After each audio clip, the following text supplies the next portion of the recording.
এবার দুর্গাপুজোয় অন্যতম সেরা মণ্ডপ থেকে প্রতিমা যেটা দুটোই সবার মন কেড়েছে সেটি হচ্ছে গিয়ে দমদমের অর্জুনপুর আমরা সবাই ক্লাব। কিন্তু এই অর্জুনপুরটা যাব কিভাবে?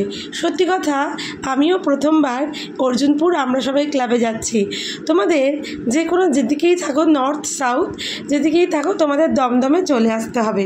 আর এসেই তোমাদের সেখান থেকে দমদম থেকে বাসে কিংবা অটোতে চলে আসতে হবে অর্জুনপুর আমরা সবাই ক্লাবের আগে একটি খাল আছে, সেই খাল পাড়ে। সেইটাও প্রায় দমদম থেকে প্রায় 5 কিলোমিটার দূরত্বে এই অটো কিংবা বাসের জার্নিটা। সেখান থেকেই তোমরা হাঁটা পথেই চলে আসবে অর্জুনপুর আমরা সবাই ক্লাব এই পুজো মণ্ডপে। দেখতেই পাচ্ছ মানুষের কীরম ভিড়, আর এখান থেকে অনেকটা হাঁটা পথ অটো থেকে। সুতরাং বাচ্চা নিয়ে আসলে পরে তোমরা দিন দিন এসো, আমরাও দিন দিন এসেছি, তাও আমাদের অনেকটাই সময় লেগেছে যেখান থেকে অটোতে নামিয়েছিল। চলো, কষ্ট করে এসেছি যখন, আর এর ভেতরে যেটার জন্য যার টানে এসেছি, মায়ের টানে।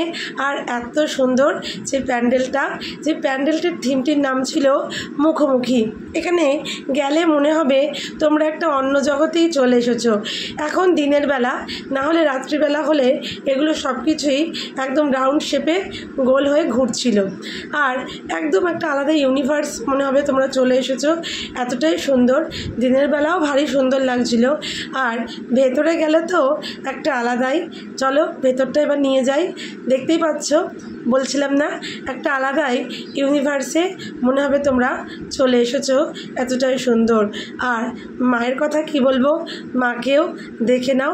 এখানকার থিম মুখোমুখি, আর সেই আদলেই মাকে রূপদান করা হয়েছে। আজকের মতো এটুকুই।